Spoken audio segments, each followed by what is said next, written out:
बहुत समय पहले की बात है। एक गांव में एक बूढ़ा व्यक्ति रहता था। उसका एक बेटा और बहू थी। बूढ़ा व्यक्ति वस्तुओं के उपयोग के मामले में कंजूस था और उन्हें बचा बचाकर उपयोग किया करता था। उसके पास एक पुराना चांदी का पात्र था। वह उसकी सबसे मूल्यवान वस्तु थी। उसने उसे संभालकर संदूक में बंद कर रखा था। उसने सोच रखा था कि सही अवसर आने पर ही उसका उपयोग करेगा। एक दिन उसके यहाँ एक संत आए। जब उन्हें भोजन परोसा जाने लगा तो एक क्षण को बूढ़े व्यक्ति के मन में विचार आया कि क्यों न संत को चांदी के पात्र में भोजन परोसूं, किंतु अगले ही क्षण उसने सोचा कि मेरा चांदी का पात्र बहुत कीमती है। गांव-गांव भटकने वाले इस संत के लिए उसे क्या निकालना, जब कोई राजसी व्यक्ति मेरे घर पधारेगा तब यह पात्र निकालूंगा। यह सोचकर उसने पात्र नहीं निकाला। कुछ दिनों बाद उसके घर राजा का मंत्री भोजन करने आया। उस समय भी बूढ़े व्यक्ति ने सोचा कि चांदी का पात्र निकाल लूं, किंतु फिर उसे लगा कि ये तो राजा का मंत्री है। जब राजा स्वयं मेरे घर भोजन करने पधारेंगे तब अपना कीमती पात्र निकालूंगा। कुछ दिनों के बाद स्वयं राजा उसके घर भोजन के लिए पधारे। राजा उसी समय पड़ोसी राज्य से युद्ध हार गए थे और उनके राज्य के कुछ हिस्से पर पड़ोसी राजा ने कब्जा कर लिया था। भोजन परोसते समय बूढ़े व्यक्ति ने सोचा कि अभी अभी हुई पराजय से राजा का गौरव कम हो गया है। मेरे पात्र में किसी गौरवशाली व्यक्ति को ही भोजन करना चाहिए। इसलिए उसने चांदी का पात्र नहीं निकाला। इस तरह उसका पात्र बिना उपयोग के पड़ा रहा। एक दिन बूढ़े व्यक्ति की मृत्यु हो गई। उसकी मृत्यु के बाद उसके बेटे ने उसका संदूक खोला। उसमें उसे काला पड़ चुका चांदी का पात्र मिला। उसने वह पात्र अपनी पत्नी को दिखाया और पूछा, इसका क्या करें? पत्नी ने काले पड़ चुके पात्र को देखा और मुंह बनाते हुए बोली, अरे इसका क्या करना है? कितना गंदा पात्र है। इसे कुत्ते को भोजन देने के लिए निकाल लो। उस दिन के बाद से घर का पालतू कुत्ता उस चांदी के पात्र में भोजन करने लगा। जिस पात्र को बूढ़े व्यक्ति ने जीवन भर किसी विशेष व्यक्ति के लिए संभाल कर रखा, अंततः उसकी ये गत हुई। किसी वस्तु का मूल्य तभी है जब वह उपयोग में लाई जा सके।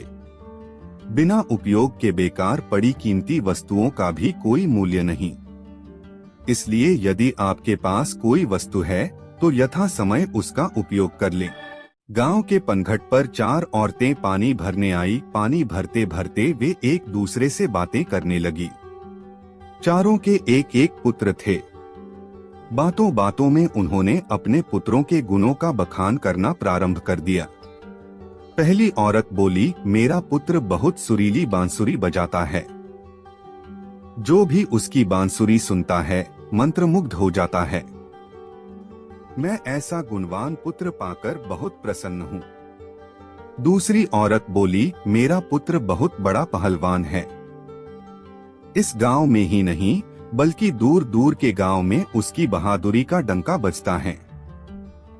ऐसा गुणवान पुत्र भगवान सबको दे। तीसरी औरत कहाँ पीछे रहती, वह बोली, मेरा पुत्र कुशाग्र बुद्धि है। उससे अधिक बुद्धिमान इस पूरे गांव में नहीं। लोग अपनी समस्याएं लेकर उसके पास आते हैं। मैं ऐसा पुत्र पाकर धन्य हो गई। चौथी औरत ने सबकी बातें सुनी लेकिन कहा कुछ भी नहीं। इस पर वे औरतें उससे कहने लगी, बहन तुम भी तो कुछ कहो ना, तुम्हारे पुत्र में क्या गुण है?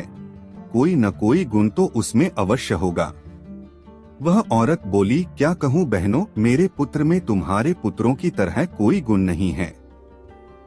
उसकी बात सुनकर तीनों औरतों ने गर्व से अपना सिर उठा लिया।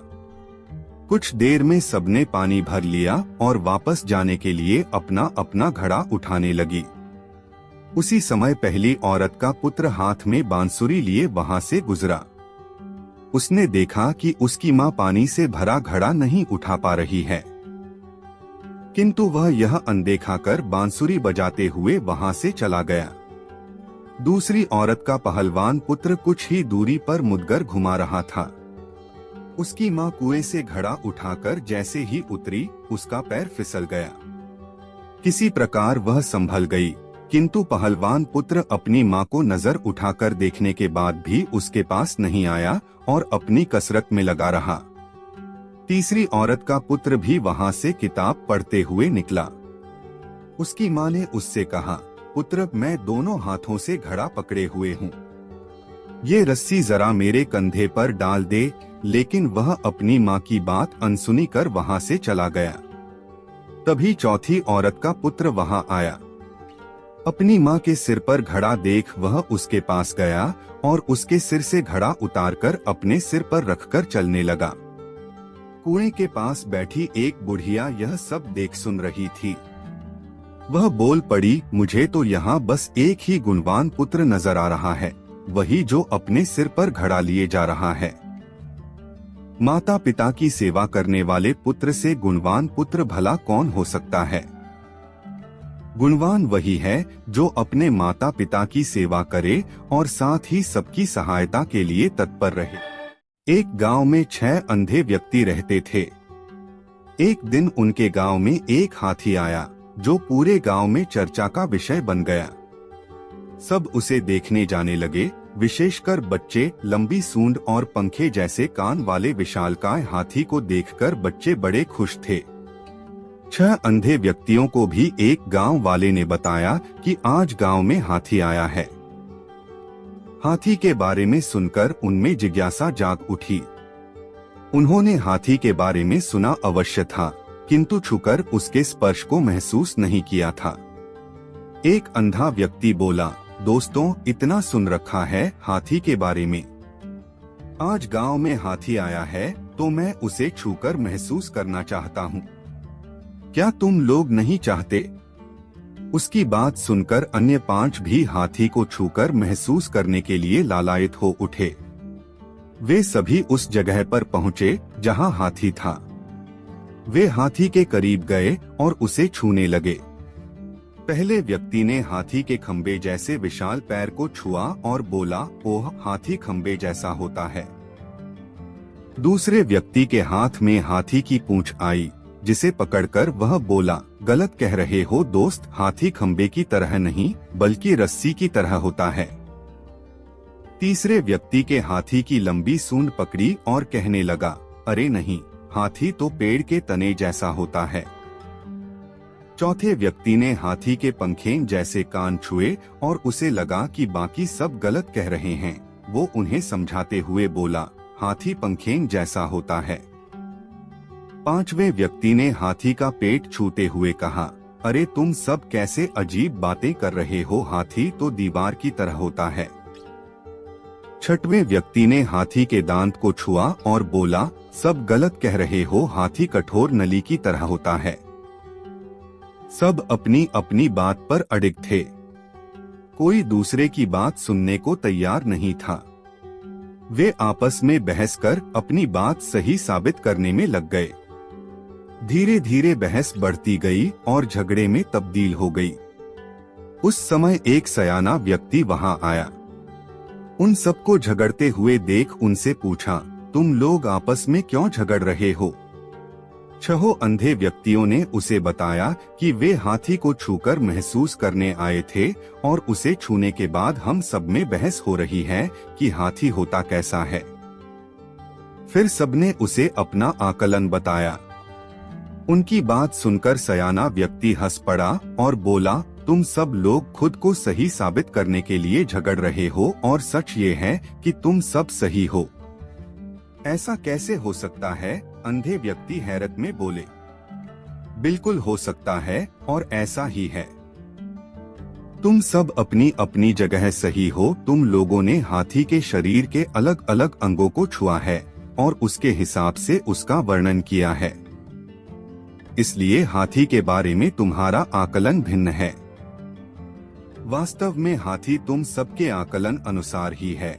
वह खंबे जैसे पैरों वाला, पंखे जैसे कान वाला, रस्सी जैसे पूंछ वाला, तने जैसे सूंड वाला, दीवार जैसे पेट वाला, नली जैसे दांतों वाला एक विशालकाय जानवर है। इसलिए झगड़ा बंद करो और अपने अपने घर जाओ। यह सुनकर सब सोचने लगे कि हम सब बेकार में ही झगड़ रहे थे और फिर सब घर लौट गए। अक्सर हम किसी विषय के संबंध में सीमित ज्ञान के आधार पर अपनी धारणा बना लेते हैं और दूसरों से अपनी धारणा को लेकर उलझ जाते हैं तथा स्वयं को सही साबित करने की कोशिश करने लगते हैं। कई बार फर्क नजरिए का होता है।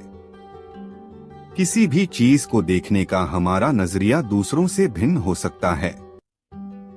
हमें एक दूसरे के नजरिए का भी सम्मान करना चाहिए। बहुत समय पहले की बात है। एक गांव में एक किसान रहता था। उसके पास 2 घड़े थे। उन दोनों घड़ों को लेकर वह रोज सुबह अपने घर से बहुत दूर बहती एक नदी से पानी लेने जाया करता था। पानी भरने के बाद वह उन घड़ों को एक बांस की लकड़ी के दोनों सिरों पर बांध लेता और उसे अपने कंधे पर लादकर वापस घर तक लाता था। रोज सुबह उसकी यही दिनचर्या थी। दोनों घड़ों में से एक घड़ा सही सलामत था, लेकिन दूसरा घड़ा एक जगह से फूटा हुआ था। इसलिए जब भी किसान नदी से पानी भरकर घर तक पहुंचता, एक घड़ा पानी से लबालब भरा रहता और दूसरे घड़े से पानी रिसने के कारण वह घड़ा आधा खाली हो चुका रहता था। सही सलामत घड़े को खुद पर बड़ा घमंड था कि वह किसान के घर तक पूरा पानी पहुंचाता है। दूसरी ओर फूटा घड़ा खुद को नीचा समझता था और हमेशा शर्मिंदा रहता कि वह किसी काम का नहीं है। उसे ग्लानि महसूस होती कि उसके कारण किसान की पूरी मेहनत बेकार चली जाती है। एक दिन उस फूटे घड़े से नहीं रहा गया और उसने किसान से क्षमा मांगते हुए कहा, मालिक, मैं खुद पर बहुत शर्मिंदा हूँ। मैं ठीक तरह से आपके काम नहीं आ पा रहा हूँ। किसान ने पूछा, क्यों, ऐसी क्या बात हो गई? घड़े ने बताया, मालिक, शायद आप इस बात से अनजान हैं कि मैं एक जगह से फूटा हुआ हूँ और नदी से घर तक पहुँचते पहुँचते मेरा आधा पानी रिस जाता है। मेरी इस कमी के कारण आपकी मेहनत व्यर्थ चली जाती है। यह सुनकर वह किसान उस घड़े से बोला, तुम दुखी मत हो, बस आज नदी से वापस आते हुए मार्ग में खिले हुए सुंदर फूलों को देखना, तुम्हारा मन बहल जाएगा। फूटे घड़े ने वैसा ही किया। वह रास्ते भर सुंदर फूलों को देखता हुआ आया। इससे उसका विचलित मन शांत हो गया। लेकिन जब घर पहुंचते ही उसने पाया कि वह पुनः आधा खाली हो चुका है, तो उस पर फिर से उदासी छा गई। उसने किसान से अनुनय किया कि वह उसकी जगह कोई अच्छा और सही सलामत घड़ा ले ले। यह सुनकर किसान बोला, क्या तुमने ध्यान दिया कि बांस के जिस सिरे पर तुम बंधे रहते हो उस ओर के मार्ग में सुंदर फूल खिले हुए हैं, जबकि मार्ग के दूसरी ओर सूखी जमीन है। ऐसा नहीं है कि मैं इस बात से अनजान हूँ कि तुम फूटे हुए हो। यह बात जानते हुए ही मैंने मार्ग के उस ओर सुंदर और रंग बिरंगे फूल लगा दिए। जब मैं नदी से पानी भरकर लाता हूँ तो तुम्हारे द्वारा उन फूलों को पानी मिल जाता है और वे सदा उस मार्ग को हरा भरा रखते हैं। तुम्हारे कारण ही वह मार्ग इतना सुंदर हो पाया है। इसलिए तुम खुद को कम मत आंको। कोई भी ऊंचा या नीचा नहीं होता। इस दुनिया में हर इंसान को एक भूमिका मिली हुई है, जिसे हर कोई बखूबी निभा रहा है। इसलिए जो जैसा है, हमें उसे वैसा ही स्वीकारना चाहिए और उसकी कमजोरियों के स्थान पर उसकी अच्छाइयों पर ध्यान देना चाहिए। एक आदमी रेगिस्तान में भटक रहा था। आधा दिन निकल चुका था और रास्ते का कुछ पता नहीं था। वह समझ नहीं पा रहा था कि किस तरह उस रेगिस्तान से बाहर निकले। उसका खाने पीने का सारा सामान खत्म हो गया था। प्यास से गला सूखा जा रहा था, लेकिन पानी का दूर दूर तक कोई नामो निशान नहीं था। थोड़ी दूर और चलने पर उसे एक झोपड़ी दिखाई पड़ी। वह इस आशा में झोपड़ी की ओर चल पड़ा कि वहां उसे पानी अवश्य मिल जाएगा और वह वहां रहने वालों से रेगिस्तान से बाहर निकलने का रास्ता भी पूछने लेगा। लेकिन झोपड़ी के पास पहुंचकर वह निराश हो गया। झोपड़ी खाली पड़ी थी, वहां कोई नहीं था। लेकिन उसके बाद भी उसने भगवान पर भरोसा रखा और झोपड़ी के अंदर गया। झोपड़ी के अंदर एक हैंडपंप लगा हुआ पाया। वह खुश हो गया कि अब वह अपनी प्यास बुझा सकता है। उसने भगवान को धन्यवाद दिया और हैंडपंप चलाने लगा। लेकिन काफी प्रयास करने के बाद भी हैंडपंप नहीं चला। वह थक कर चूर हो चुका था। वह जमीन पर लेट गया। पानी के बिना उसे अपनी जिंदगी खत्म होती नजर आने लगी थी। तभी उसे झोपड़ी की छत पर पानी की एक बोतल लटकी हुई दिखाई पड़ी और उसकी जान में जान आ गई। उसने सोचा कि ये भगवान की कृपा है कि पानी की ये बोतल उसे दिख गई। अब वह अपनी प्यास बुझा सकता है। उसने पानी की बोतल नीचे उतारी, लेकिन जैसे ही वह पानी पीने को हुआ, उसकी नजर बोतल के नीचे चिपके कागज पर पड़ी। उस कागज पर लिखा था, इस पानी का इस्तेमाल हैंडपंप चलाने के लिए करें। जब हैंडपंप चल जाए तो पानी पी ले और फिर से इस बोतल में पानी भरकर वापस वही लटका दें जहां से आपने इसे उतारा था। कागज पर लिखे संदेश को पढ़कर आदमी सोच में पड़ गया कि क्या करें। यदि पानी हैंडपंप में डाला और वह नहीं चला तो सही तो यह होगा कि बोतल का पानी पीकर वहां से आगे बढ़ा जाए। वह दुविधा में पड़ चुका था, लेकिन अंत में उसने ऊपर वाले को याद किया और कागज पर लिखे संदेश पर भरोसा करने का निर्णय लिया। उसने बोतल का पानी हैंडपंप में डाल दिया और हैंडपंप चलाने की कोशिश करने लगा। 1 से 2 प्रयास में हैंडपंप चल गया और उसमें से ठंडा ठंडा पानी आने लगा। आदमी ने पानी पीकर अपनी प्यास बुझाई और बोतल में पानी भरकर उसे वापस उसी जगह लटका दिया जहां से उसने उसे उतारा था। वह वहां से निकल ही रहा था कि झोपड़ी के एक कोने में उसे एक नक्शा और पेंसिल का टुकड़ा मिला। उस नक्शे में रेगिस्तान से बाहर निकलने का रास्ता बना हुआ था। आदमी खुश हो गया और भगवान को लाख लाख धन्यवाद दिया। वह नक्शा लेकर बाहर निकल गया, लेकिन कुछ दूर चलने के बाद वह रुका और वापस झोपड़ी में आया। उसने पानी की बोतल के नीचे लगे कागज पर पेंसिल से लिखा, यकीन मानिए ये काम करता है। जब भी जिंदगी में बुरा वक्त या परिस्थिति आए, भगवान और खुद पर विश्वास रखें। विश्वास बहुत बड़ी चीज होती है। विश्वास है तो दुनिया में हर चीज संभव है। बिना प्रयास के जिंदगी में कुछ भी हासिल नहीं होता। जैसे इस आदमी ने हैंडपंप में पानी डाला और उसे चलाया, तब कहीं जाकर उसे अपने प्रयास का फल पानी के रूप में नसीब हुआ। उसी प्रकार जिंदगी में कुछ करना है तो प्रयास करने पड़ेंगे। प्रयास करेंगे तो सफलता अवश्य मिलेगी। वन में स्थित एक आश्रम में एक ज्ञानी साधु रहते थे। ज्ञान प्राप्ति की लालसा में दूर दूर से छात्र उनके पास आया करते थे और उनके सानिध्य में आश्रम में ही रहकर शिक्षा प्राप्त किया करते थे।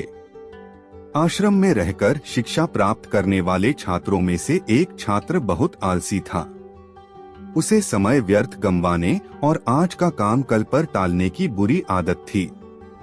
साधु को इस बात का ज्ञान था, इसलिए वे चाहते थे कि शिक्षा पूर्ण कर आश्रम से प्रस्थान करने के पूर्व वह छात्र आलस्य छोड़कर समय का महत्व समझ जाए।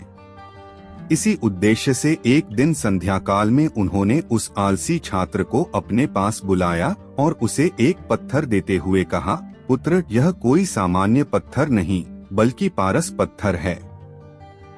लोहे की जिस भी वस्तु को यह छू ले वह सोना बन जाती है। मैं तुमसे बहुत प्रसन्न हूँ, इसलिए 2 दिनों के लिए ये पारस पत्थर तुम्हें दे रहा हूँ। इन 2 दिनों में मैं आश्रम में नहीं रहूंगा। मैं पड़ोस के गांव में रहने वाले अपने एक मित्र के घर जा रहा हूँ। जब वापस आऊंगा तब तुमसे ये पारस पत्थर ले लूंगा। उसके पहले जितना चाहो उतना सोना बना लो। छात्र को पारस पत्थर देकर साधु अपने मित्र के गांव चले गए। इधर छात्र अपने हाथ में पारस पत्थर देख बड़ा प्रसन्न हुआ। उसने सोचा कि इसके द्वारा मैं इतना सोना बना लूंगा कि मुझे जीवन भर काम करने की आवश्यकता नहीं रहेगी और मैं आनंद पूर्वक अपना जीवन व्यतीत कर पाऊंगा। उसके पास 2 दिन थे। उसने सोचा कि अभी तो पूरे 2 दिन शेष हैं। ऐसा करता हूँ कि एक दिन आराम करता हूँ, अगला पूरा दिन सोना बनाता रहूंगा। इस तरह एक दिन उसने आराम करने में बिता दिया। जब दूसरा दिन आया तो उसने सोचा कि आज बाजार जाकर ढेर सारा लोहा ले आऊंगा और पारस पत्थर से छूकर उसे सोना बना दूंगा। लेकिन इस काम में अधिक समय लगेगा नहीं, इसलिए पहले भरपेट भोजन करता हूँ, फिर सोना बनाने में जुट जाऊंगा। भरपेट भोजन करते ही उसे नींद आने लगी। ऐसे में उसने सोचा कि अभी मेरे पास शाम तक का समय है, कुछ देर सो लेता हूँ। जागने के बाद सोना बनाने का काम कर लूंगा। फिर क्या वह गहरी नींद में सो गया। जब उसकी नींद खुली तो सूर्य अस्त हो चुका था और 2 दिन का समय पूरा हो चुका था। साधु आश्रम लौट आए थे और उसके सामने खड़े थे। साधु ने कहा, पुत्र, सूर्यास्त के साथ ही 2 दिन पूरे हो चुके हैं। तुम मुझे वह पारस पत्थर वापस कर दो। छात्र क्या करता, आलस के कारण उसने अमूल्य समय व्यर्थ गवा दिया था और साथ ही धन कमाने का एक सुअवसर भी उसे अपनी गलती का एहसास हो चुका था और समय का महत्व भी समझ आ गया। वह पछताने लगा। उसने उसी क्षण निश्चय किया कि अब से वह कभी आलस नहीं करेगा। जीवन में उन्नति करना चाहते हैं तो आज का काम कल पर टालने की आदत छोड़ दें। समय अमूल्य है, इसे व्यर्थ ना गंवाएं, क्योंकि एक बार हाथ से निकल जाने के बाद समय कभी दोबारा वापस नहीं आता। कई वर्षों पहले एक राज्य में मिदास नामक एक लोभी राजा राज करता था। उसकी एक बहुत ही सुंदर पुत्री थी जिसका नाम मेरीगोल्ड था। मिदास अपनी पुत्री से बहुत प्रेम करता था, किंतु उससे कहीं अधिक उसे सोने से प्रेम था। उसके खजाने में सोने का भंडार था। उतना सोना दुनिया में किसी भी राजा के खजाने में नहीं था। इसके बाद भी खजाने में जितना सोना बढ़ता, राजा मिदास की लालसा उतनी ही बढ़ती जाती थी। उसके दिन का अधिकांश समय खजाने में रखे सोने को गिनने में निकल जाता था। सोने की लालसा में अक्सर वह अपनी पुत्री को अनदेखा कर देता था। दिन पर दिन उसकी सोने की ललक बढ़ती जा रही थी और अधिक सोना प्राप्त करने के उद्देश्य से उसने एक बार अन्नजल त्याग कर ईश्वर की कठोर उपासना की। उसकी उपासना से प्रसन्न होकर एक परी ने उसे दर्शन दिए और मनचाहा वरदान मांगने को कहा। मिदास बोला, हे परी, मुझे वरदान दीजिए कि मैं जिस भी वस्तु को छूं वह सोने की बन जाए। परी मिदास की लालसा समझ रही थी। वरदान देने के पूर्व परी ने पूछा, राजन, क्या यह वरदान मांगने के पूर्व तुमने अच्छी तरह विचार कर लिया है? हे परी, मैं इस विश्व का सबसे धनी राजा बनना चाहता हूँ। मैंने अच्छी तरह सोच लिया है। मुझे यही वरदान चाहिए। कृपया मुझे वरदान प्रदान कीजिए। मिदास ने उत्तर दिया। तथास्तु, मैं तुम्हें वरदान देती हूँ कि कल सूर्य की पहली किरण के साथ तुम जिस भी वस्तु को छूओगे वह सोने की बन जाएगी। आशीर्वाद देने के उपरांत परी अंतर्ध्यान हो गई। राजा मिदास यह वरदान पाकर खुशी से फूला नहीं समाया। दूसरे दिन सोकर उठने के उपरांत अपनी शक्ति परखने के लिए उसने अपने पलंग को छूकर देखा। वह पलंग सोने का बन गया। मिदास बहुत खुश हुआ।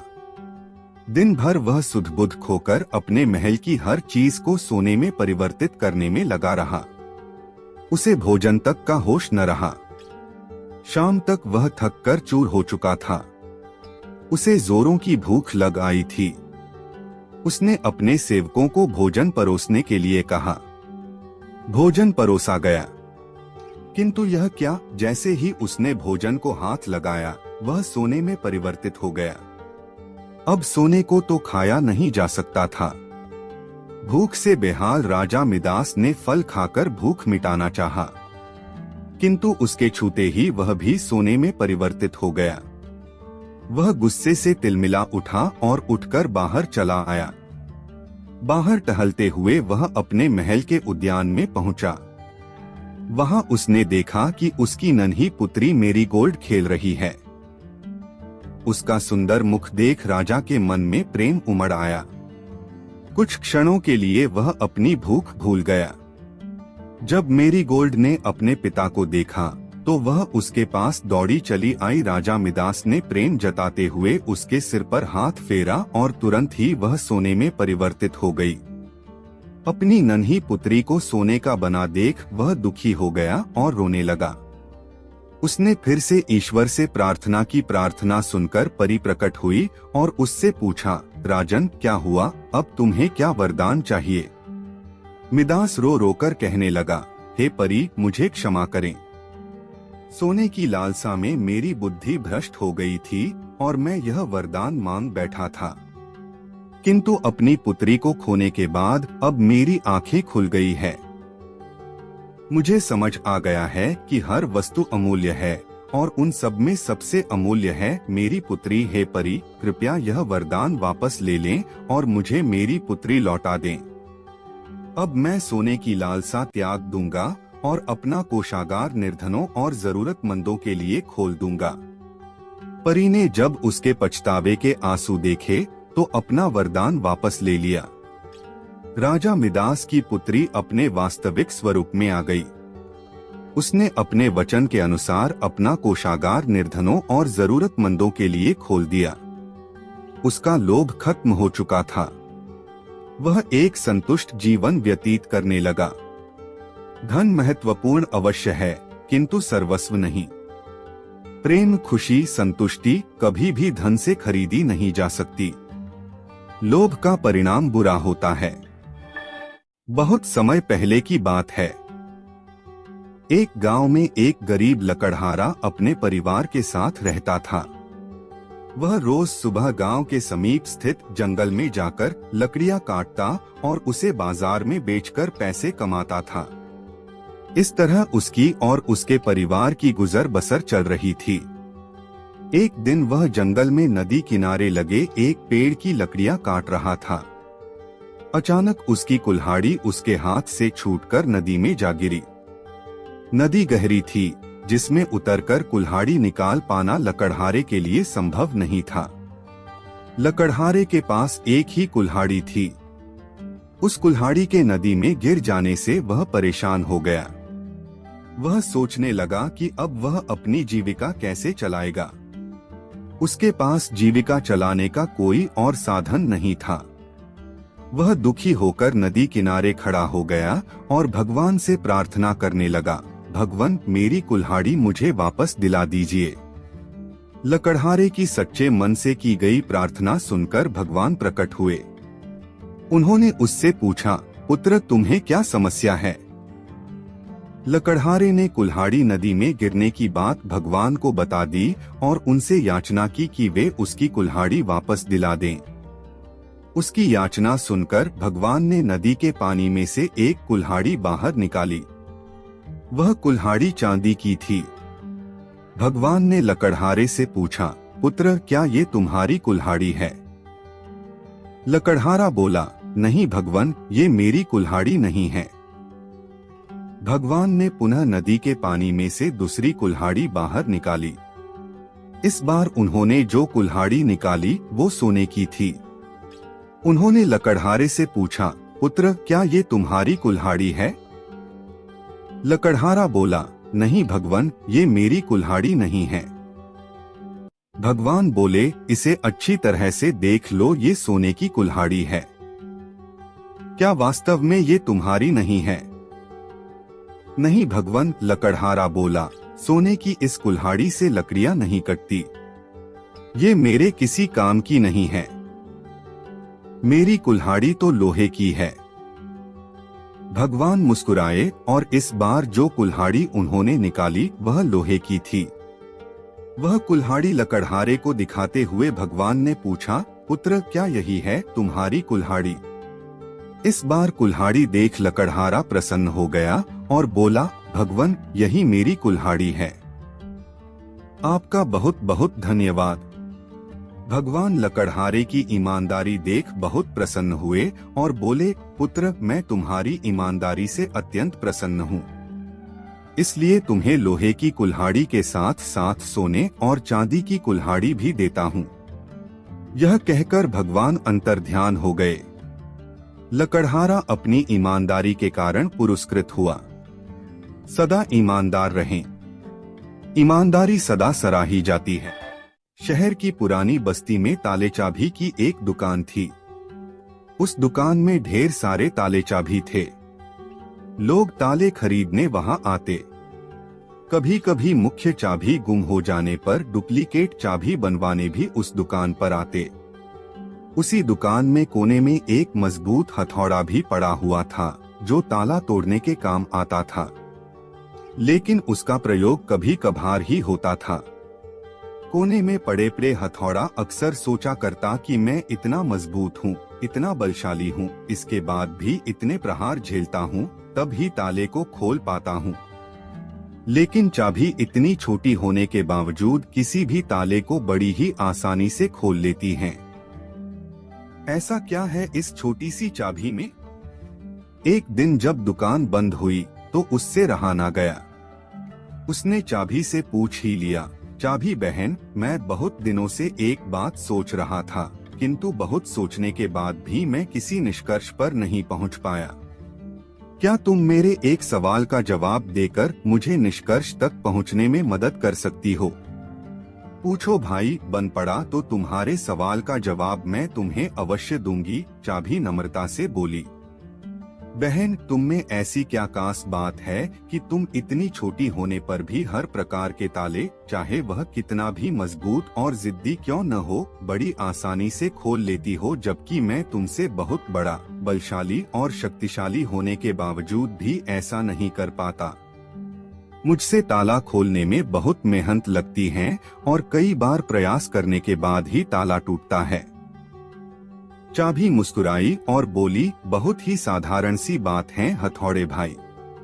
तुम ताले पर प्रहार करते हो, इस तरह तुम उस पर बल का प्रयोग करते हो और खोलने के प्रयास में उसे चोट पहुंचाते हो। ऐसे में ताला खुलता नहीं बल्कि टूट जाता है, जबकि मैं बिना बल का प्रयोग किए और ताले को चोट पहुंचाए बगैर उसके अंतर्मन में उतर जाती हूँ। इसीलिए मेरे निवेदन पर ताला तुरंत खुल जाता है। जीवन में कई बार ऐसी परिस्थितियां आती हैं जब हमारे सामने हथौड़ा या चाबी बनने का विकल्प होता है। किसी का दिल जीतना है तो उसे हथौड़ा बनकर जोर जबरदस्ती से नहीं जीता जा सकता, बल्कि चाबी की तरह उसके दिल में उतरकर जीता जाता है। इसी प्रकार किसी से कोई काम करवाना है तो डरा धमकाकर और जबरदस्ती दबाव डालकर भी काम करवाया जा सकता है। लेकिन ऐसे में कार्य के प्रति उत्साह और समर्पण भावना नगण्य रहेगी। यदि किसी के दिल में कार्य के प्रति समर्पण भावना जागृत कर उसे उत्साहित कर कार्य करवाया जाए तो कार्य मन लगाकर और समर्पण से किया जाएगा और ऐसे में कार्य बेहतर होगा और परिणाम भी बेहतर प्राप्त होगा। एक व्यक्ति मल्टीनेशनल कंपनी में सेल्स मैनेजर की जॉब करता था। उसने अपनी बचत से शहर के बाहर एक आलीशान मकान बनवाया। शहर के बाहर होने के कारण वह एरिया कुछ सुनसान था। वह व्यक्ति अपनी पत्नी और बच्चों के साथ अपने नए घर में रहने लगा। सुबह होते ही वह काम पर निकल जाता और देर शाम तक लौटता। सुनसान जगह इतना आलीशान मकान देखकर चोरों के एक समूह ने वहां चोरी करने की योजना बनाई। चोरी के पहले वे मैनेजर के घर के पास चक्कर मारकर उसके घर की गतिविधियों का जायजा लेने लगे। पहले ही दिन उनकी नजर मैनेजर की एक अजीब हरकत पर पड़ी। घर आने के बाद वह सबसे पहले अपने बगीचे में लगे आम के पेड़ के पास गया और अपने ऑफिस बैग से एक एक कर कुछ निकालने लगा और उसे पेड़ में कहीं डालने लगा। मैनेजर की पीठ चोरों की तरफ होने के कारण चोर ये देख नहीं पाए कि उसने अपने बैग में से क्या निकाला और पेड़ में किस जगह डाला। उन्होंने अंदाजा लगाया कि ये अवश्य ही कोई कीमती चीज होगी। चोर मैनेजर के घर के पास घात लगाकर बैठ गए और अंधेरा होने का इंतजार करने लगे। रात में जब घर की लाइट्स बुझ गई तो उन्हें इत्मीनान हुआ कि घर में सब सो गए हैं। वे दीवार फांद कर घर में घुसे और सीधे आम के पेड़ के पास पहुंचे। फिर बिना समय गंवाए वे वहां मैनेजर की छुपाई चीज खोजने लगे, लेकिन बहुत खोजने के बाद भी उन्हें कुछ नहीं मिला। आखिरकार थक हार कर वे वापस लौट गए। अगले दिन वे फिर उस घर के पास छुपकर बैठ गए। मैनेजर जब ऑफिस से वापस आया तो चोरों की नजरें फिर उस पर ही गड़ गई। पिछले दिन की तरह वह सबसे पहले आम के पेड़ के पास गया और बैग से निकालकर उसमें कुछ डालने लगा। फिर वह घर के अंदर चला गया। उस रात घर की लाइट्स बंद हो जाने के बाद फिर से चोर दीवार फांद आम के पेड़ के पास पहुंचे और जी जान से उन चीजों को खोजने में लग गए जो मैनेजर ने वहां छुपाई थी। लेकिन उस दिन भी उन्हें कुछ हासिल नहीं हुआ। कुछ दिन तक वे रोज रात में आम के पेड़ के पास खोजबीन करते रहे, लेकिन उनके हाथ कुछ न लगा। वे परेशान हो गए कि मैनेजर आखिर कैसे उन चीजों को पेड़ में छुपाता है कि हम जैसे शातिर चोर भी उन्हें ढूंढ नहीं पा रहे हैं। अब चोरों में चोरी करने से ज्यादा इस रहस्य को जानने की जिज्ञासा पैदा हो गई। आखिरकार अपनी जिज्ञासा शांत करने रविवार के दिन वे सभी मैनेजर से मिलने उसके घर पहुंचे। मैनेजर का उन्होंने शरीफों की तरह अभिवादन किया। फिर चोरों का सरदार बोला, सर प्लीज बुरा मत मानिएगा, एक बात आपसे पूछनी थी। हम लोग चोर हैं। पिछले कुछ दिनों से आपके घर चोरी करने की फिराक में हैं। हम रोज देखते हैं कि आप शाम को घर आकर आम के पेड़ में कुछ डालते हैं, लेकिन लाख कोशिशों के बाद भी हम वो चीजें ढूंढ नहीं पाए। हम सब ये जानने को बेचैन हैं कि आप वहाँ चीजें कैसे छुपाते हैं कि वो मिलती नहीं हैं। चोरों की बात सुनकर मैनेजर हंस पड़ा, फिर बोला, अरे भाई मैं वहाँ कुछ भी नहीं छुपाता, तुम लोगों को गलतफहमी हो गई है। नहीं सर, हमने देखा है, आप रोज शाम को अपने बैग में से कुछ निकालकर पेड़ में डालते हैं। आप वहाँ कुछ न कुछ तो छुपाते हैं, चोर एक स्वर में बोले। अब मैनेजर गंभीर हो गया और बोला, मैं एक मल्टीनेशनल कंपनी में सेल्स मैनेजर हूँ। काम का दबाव बहुत अधिक रहता है, जिस कारण तनाव होना लाजमी है। किसी भी हाल में टारगेट पूरा करना ही होता है। इसके लिए रोज किसी न किसी से झिकझिक होती है। कस्टमर के ताने सुनने पड़ते हैं, बॉस की डांट झेलनी पड़ती है। मानसिक तनाव इतना अधिक होता है कि घर आने पर भी नहीं जाता। पहले अक्सर मेरे तनाव को बेवजह मेरे परिवारजन झेलते थे। कुछ देर रुककर मैनेजर आगे बताने लगा, जब मैंने ये नया घर बनवाया तो सोचा कि इस घर का माहौल मैं शांतिपूर्ण रखूंगा। कभी ऑफिस का तनाव घर लेकर नहीं लाऊंगा। इसलिए घर आने के बाद मैं सबसे पहले आम के पेड़ के पास जाता हूँ और अपना पूरा तनाव एक एक कर वहाँ डाल देता हूँ।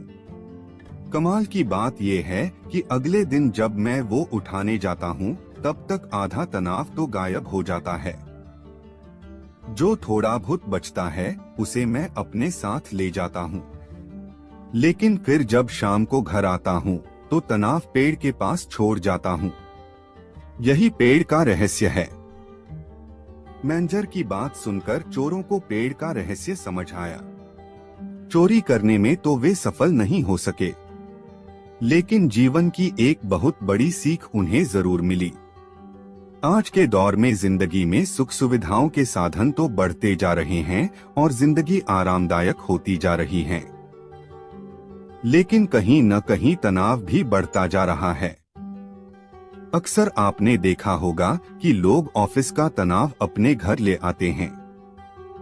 इस तरह वे घर पर भी सुकून से नहीं रह पाते हैं, साथ ही अपने तनाव से परिवारजनों को भी प्रभावित करते हैं।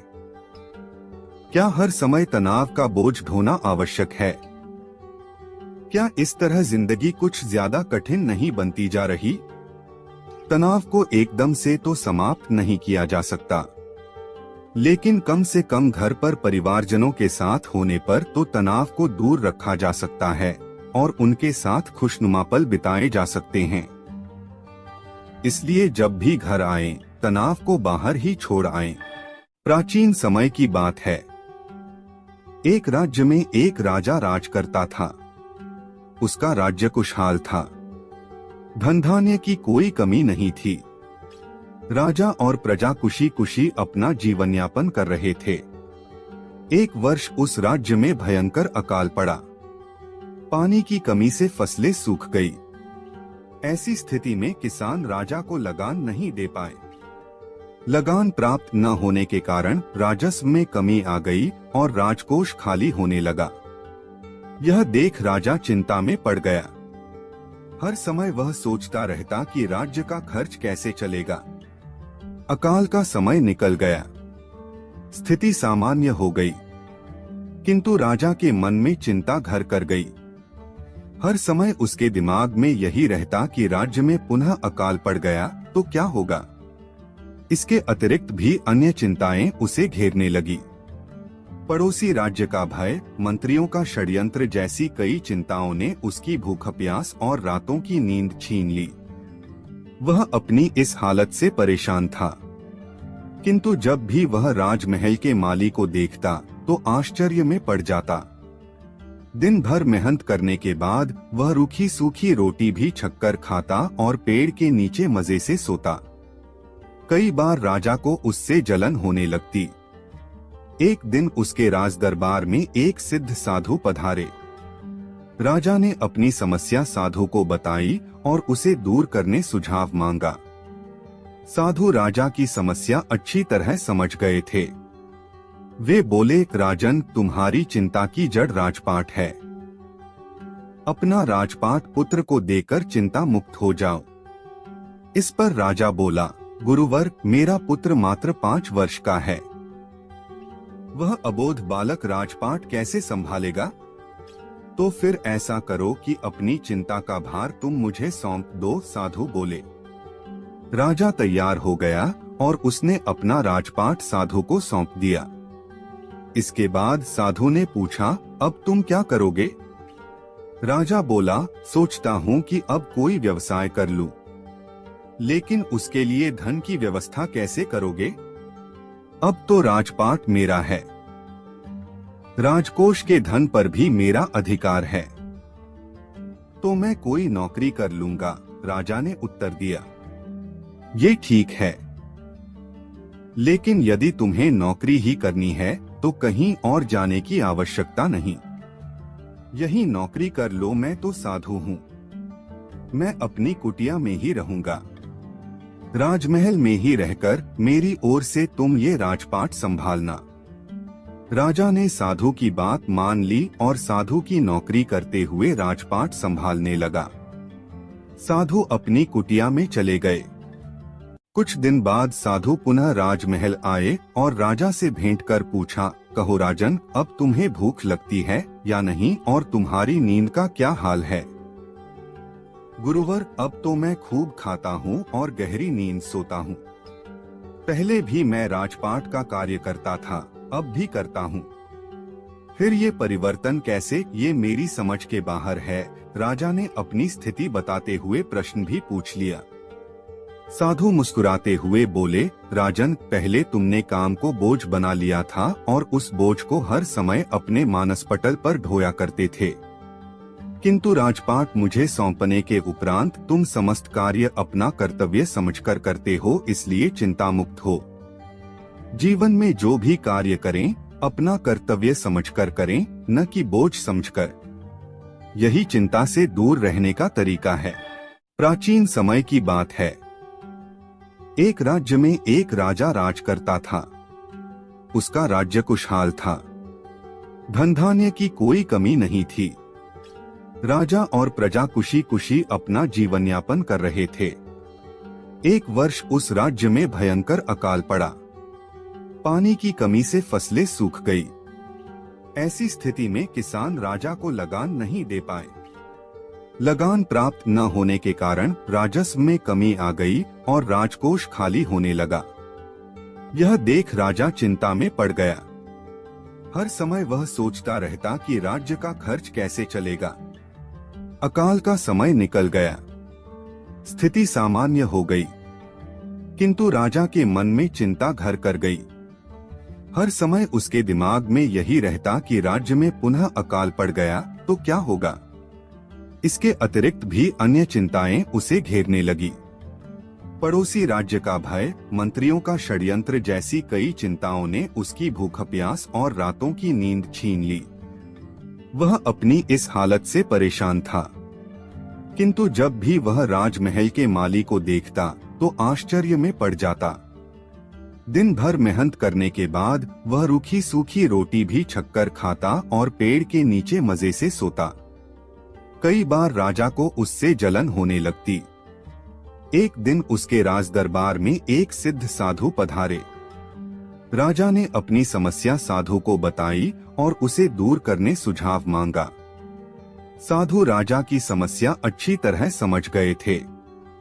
वे बोले, राजन, तुम्हारी चिंता की जड़ राजपाट है। अपना राजपाट पुत्र को देकर चिंता मुक्त हो जाओ। इस पर राजा बोला, गुरुवर, मेरा पुत्र मात्र 5 वर्ष का है।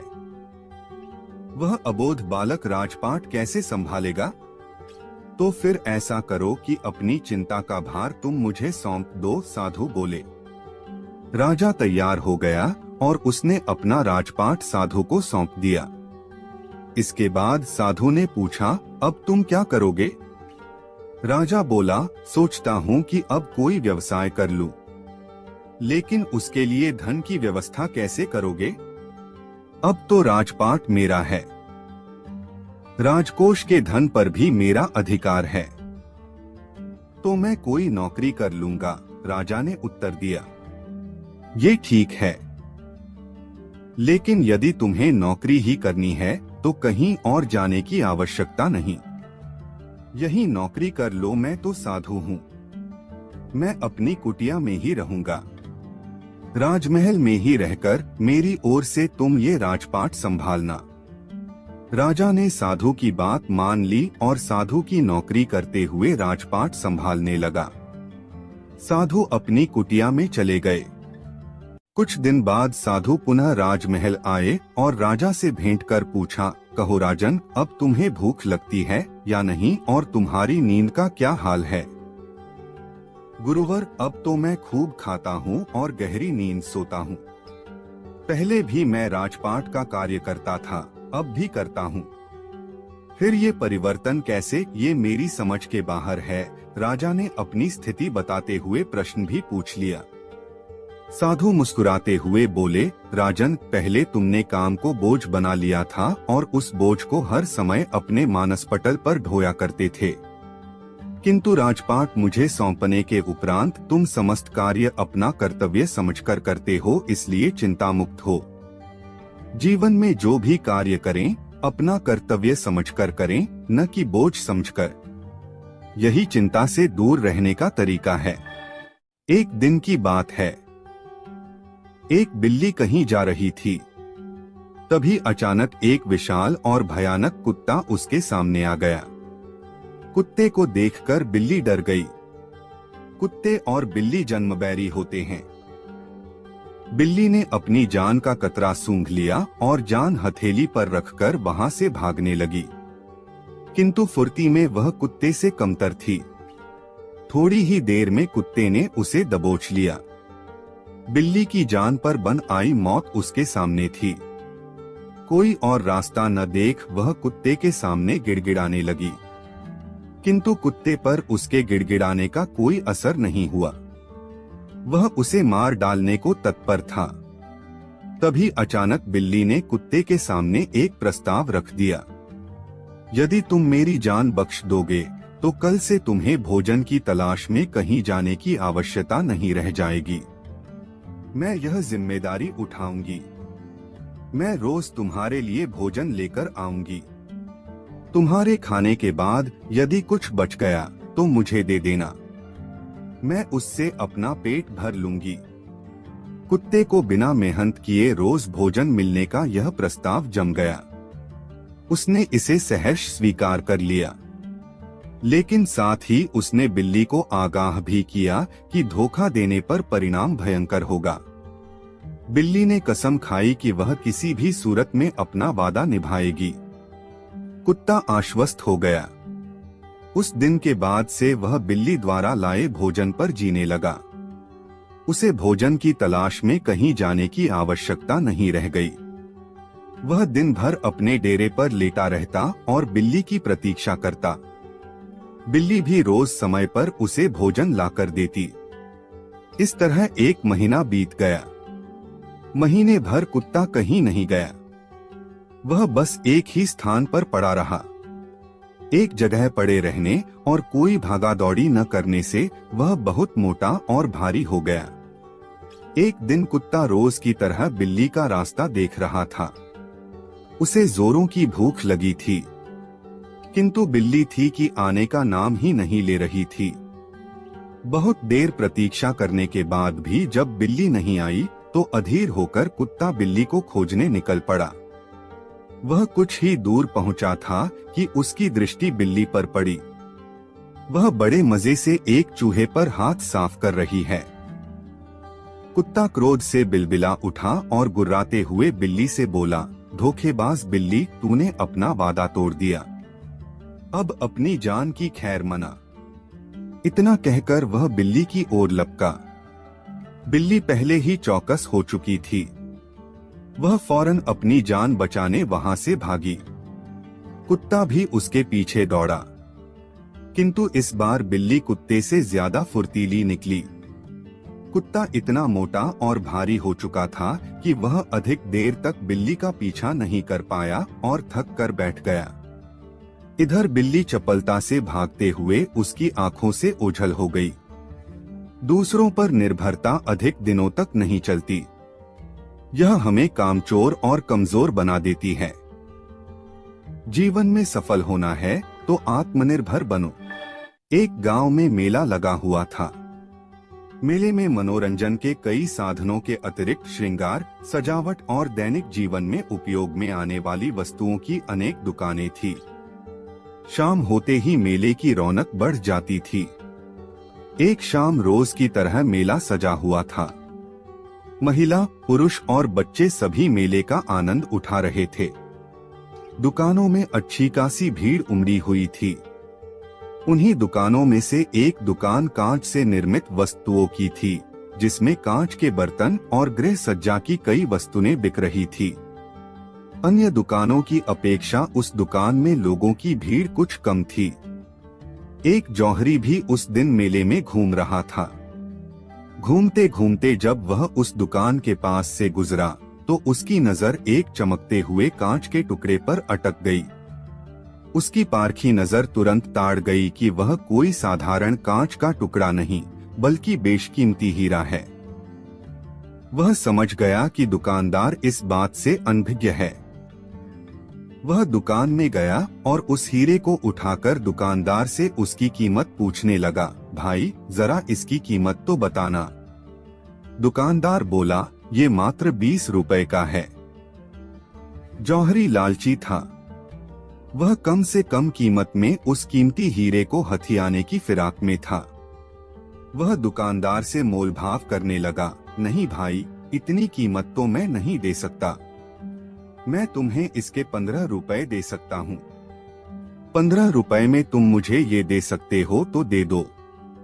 दुकानदार उस कीमत पर राजी नहीं हुआ। उस समय दुकान में कोई ग्राहक नहीं था। जौहरी ने सोचा कि थोड़ी देर मेले में घूम फिरकर वापस आता हूँ। हो सकता है तब तक इसका मन बदल जाए और ये 15 रुपए में मुझे यह कीमती हीरा दे दे। यह सोच हीरा बिना खरीदे वह वहां से चला गया। कुछ देर बाद जब वह पुनः उस दुकान में लौटा तो हीरे को नदारद पाया।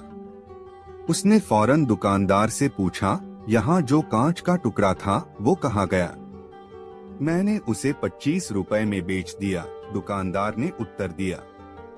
जौहरी ने अपना सिर पीट लिया और बोला, ये तुमने क्या किया? तुम बहुत बड़े मूर्ख हो। वह कोई कांच का टुकड़ा नहीं बल्कि बेशकीमती हीरा था। मात्र 25 रुपए में तुमने उसे बेच दिया। मूर्ख मैं नहीं तुम हो। मैं तो नहीं जानता था कि वह बेशकीमती हीरा है, पर तुम तो जानते थे। फिर भी तुम मुझसे मोलभाव कर 5 रुपए बचाने में लगे रहे और हीरा बिना खरीदे ही दुकान से चले गए, दुकानदार ने उत्तर दिया। दुकानदार का उत्तर सुन जौहरी अपनी मूर्खता पर पछताने लगा और पछताते हुए खाली हाथ वापस लौट गया। मूर्खता और लालच दोनों ही नुकसान का कारण हैं। ठंड का मौसम था। शीतल हवा पूरे राज्य में बह रही थी। कड़ाके की ठंड में भी उस दिन राजा सदा की तरह अपनी प्रजा का हाल जानने भ्रमण पर निकला था। महल वापस आने पर उसने देखा कि महल के मुख्य द्वार के पास एक वृद्ध बैठा हुआ है। पतली धोती और कुर्ता पहने वह वृद्ध ठंड से कांप रहा था। कड़ाके की ठंड में उस वृद्ध को बिना गर्म कपड़ों के देख राजा चकित रह गया। उसके पास जाकर राजा ने पूछा, क्या तुम्हें ठंड नहीं लग रही? लग रही है, पर क्या करूं, मेरे पास गर्म कपड़े नहीं हैं। इतने वर्षों से कड़कड़ाती ठंड में यूं ही बिना गर्म कपड़ों के गुजार रहा हूं। भगवान मुझे इतनी शक्ति दे देता है कि मैं ऐसी ठंड सह सकूं और उसमें जी सकूं, वृद्ध ने उत्तर दिया। राजा को वृद्ध पर दया आ गई। उसने उससे कहा, तुम यहीं रुको, मैं अंदर जाकर तुम्हारे लिए गर्म कपड़े भिजवाता हूँ। वृद्ध प्रसन्न हो गया। उसने राजा को कोटि कोटि धन्यवाद दिया। वृद्ध को आश्वासन देकर राजा महल के भीतर चला गया, किंतु महल के भीतर जाकर वह अन्य कार्यों में व्यस्त हो गया और वृद्ध के लिए गर्म कपड़े भिजवाना भूल गया। अगली सुबह एक सिपाही ने आकर राजा को सूचना दी कि महल के बाहर एक वृद्ध मृत पड़ा है।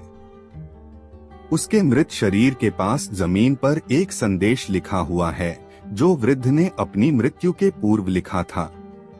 संदेश यह था, इतने वर्षों से मैं पतली धोती कुर्ता पहने ही कड़ाके की ठंड सहते हुए जी रहा था, किंतु कल रात गर्म वस्त्र देने के तुम्हारे वचन ने मेरी जान ले ली।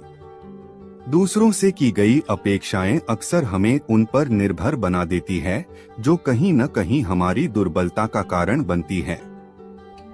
इसलिए अपनी अपेक्षाओं के लिए दूसरों पर निर्भर रहने के स्थान पर स्वयं को सबल बनाने का प्रयास करना चाहिए। बहुत समय पहले की बात है। एक राज्य में एक राजा का राज था। वह अक्सर सोचा करता था कि मैं राजा क्यों बना। एक दिन इस प्रश्न का उत्तर प्राप्त करने के लिए उसने अपने राज्य के बड़े बड़े ज्योतिषियों को आमंत्रित किया। ज्योतिषियों के दरबार में उपस्थित होने पर राजा ने यह प्रश्न उनके सामने रखा, जिस समय मेरा जन्म हुआ, ठीक उसी समय कई अन्य लोगों का भी जन्म हुआ होगा। उन सब में मैं ही राजा क्यों बना? इस प्रश्न का उत्तर दरबार में उपस्थित कोई भी ज्योतिषी नहीं दे सका।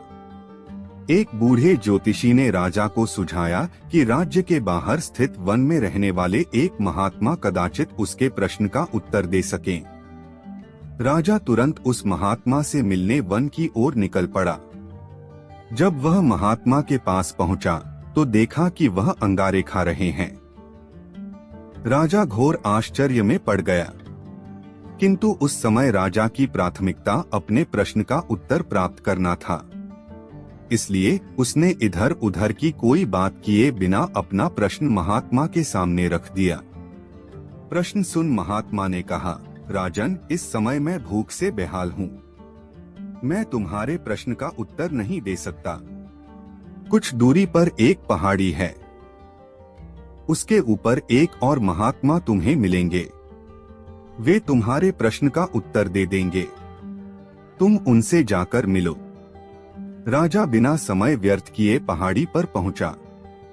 वहां भी उसके आश्चर्य की सीमा नहीं रही जब उसने देखा कि वहां वह महात्मा चिमटे से नोच नोच कर अपना ही मांस खा रहे हैं। राजा ने उनके समक्ष वह प्रश्न दोहराया। प्रश्न सुनकर महात्मा बोले, राजन, मैं तुम्हारे प्रश्न का उत्तर नहीं दे सकता। मैं भूख से तड़प रहा हूँ। इस पहाड़ी के नीचे एक गांव है। वहाँ 5 वर्ष का एक बालक रहता है। वह कुछ ही देर में मरने वाला है। तुम उसकी मृत्यु पूर्व उससे अपने प्रश्न का उत्तर प्राप्त कर लो। राजा गांव में जाकर उस बालक से मिला। वह बालक मरने की कगार पर था। राजा का प्रश्न सुन वह हंसने लगा। एक मरते हुए बालक को हंसता देख राजा चकित रह गया, किंतु वह शांति से अपने पूछे गए प्रश्न के उत्तर की प्रतीक्षा करने लगा। बालक बोला, राजन, पिछले जन्म में मैं, तुम और वो 2 महात्मा जिनसे तुम पहले मिल चुके हो, भाई थे। एक दिन हम सभी भाई भोजन कर रहे थे कि एक साधु हमारे पास आकर भोजन मांगने लगा। सबसे बड़े भाई ने उससे कहा कि तुम्हें भोजन दे दूंगा तो क्या मैं अंगारे खाऊंगा, और आज वह अंगारे खा रहा है। दूसरे भाई ने कहा कि तुम्हें भोजन दे दूंगा तो क्या मैं अपना मांस नोचकर खाऊंगा, और आज वह अपना ही मांस नोचकर खा रहा है।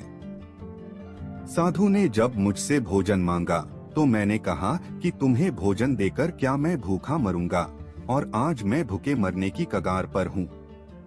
किंतु तुमने दया दिखाते हुए उस साधु को अपना भोजन दे दिया। उस पुण्य का ही प्रताप है कि इस जन्म में तुम राजा बने। इतना कहकर बालक मृत्यु को प्राप्त हो गया। राजा को अपने प्रश्न का उत्तर मिल चुका था। वह अपने राज्य की ओर चल पड़ा। अच्छे कर्म का अच्छा फल मिलता है, इसलिए सदा सत्कर्म करो और जहाँ तक संभव हो दूसरों की सहायता करो। एक दिन की बात है। 2 मित्र सोहन और मोहन अपने गांव के मंदिर की सीढ़ियों पर बैठकर बातें कर रहे थे। इतने में एक तीसरा व्यक्ति जतिन उनके पास आया और उनकी बातों में शामिल हो गया। तीनों दिन भर दुनिया जहां की बातें करते रहे।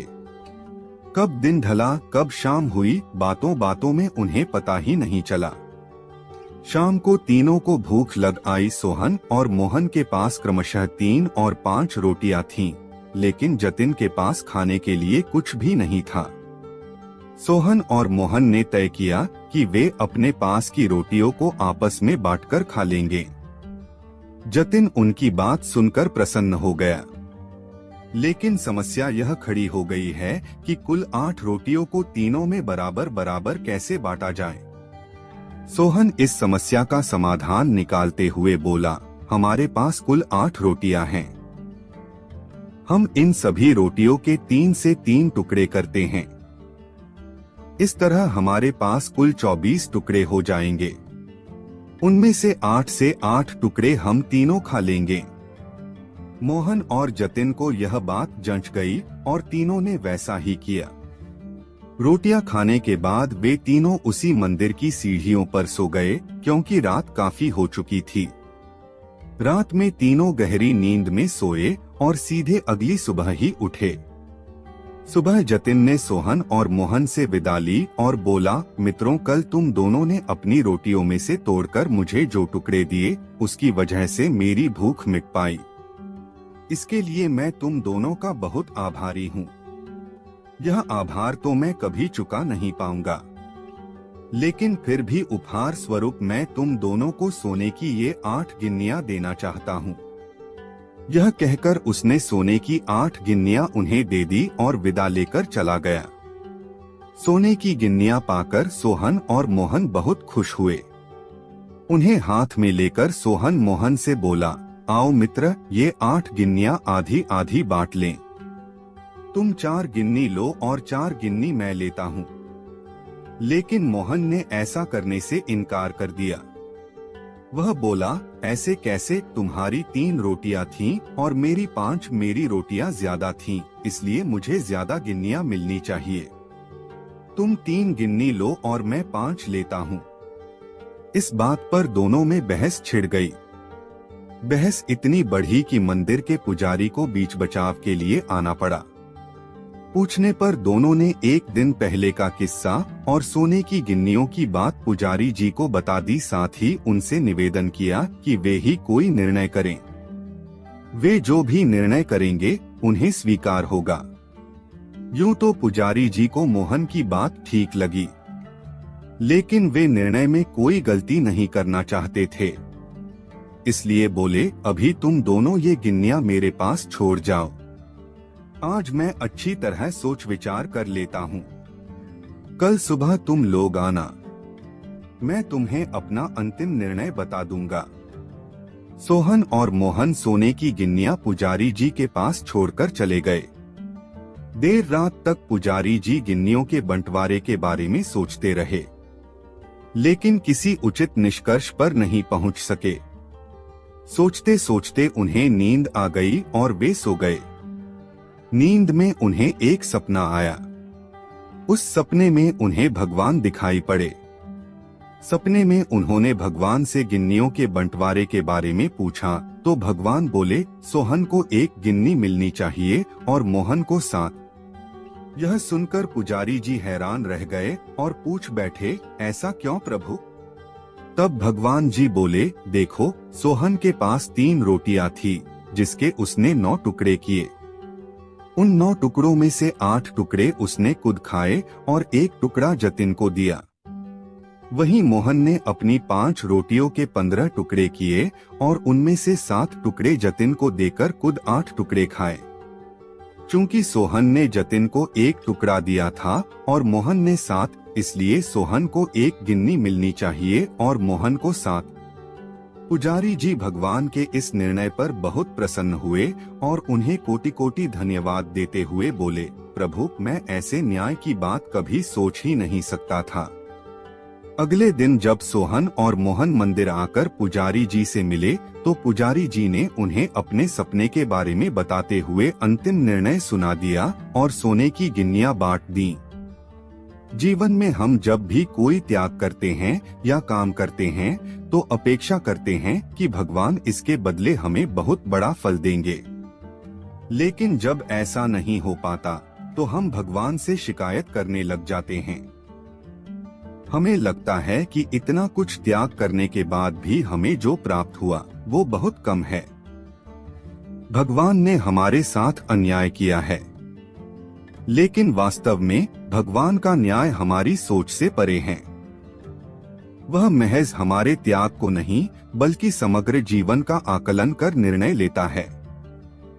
इसलिए जो भी हमें मिला है उसमें संतुष्ट रहना चाहिए और भगवान से शिकायतें नहीं करनी चाहिए, क्योंकि भगवान का निर्णय सदा न्याय संगत होता है और हमें जीवन में जो भी मिल रहा होता है वो बिल्कुल सही होता है। एक समय की बात है, एक राज्य में एक राजा राज करता था। उसके महल में बहुत खूबसूरत बगीचा था। बगीचे की देखरेख की जिम्मेदारी एक माली के कंधों पर थी। माली पूरा दिन बगीचे में रहता और पेड़ पौधों की अच्छे से देखभाल किया करता था। राजा माली के काम से बहुत खुश था। बगीचे में एक अंगूर का पेड़ लगा हुआ था जिसमें ढेर सारे अंगूर फले हुए थे।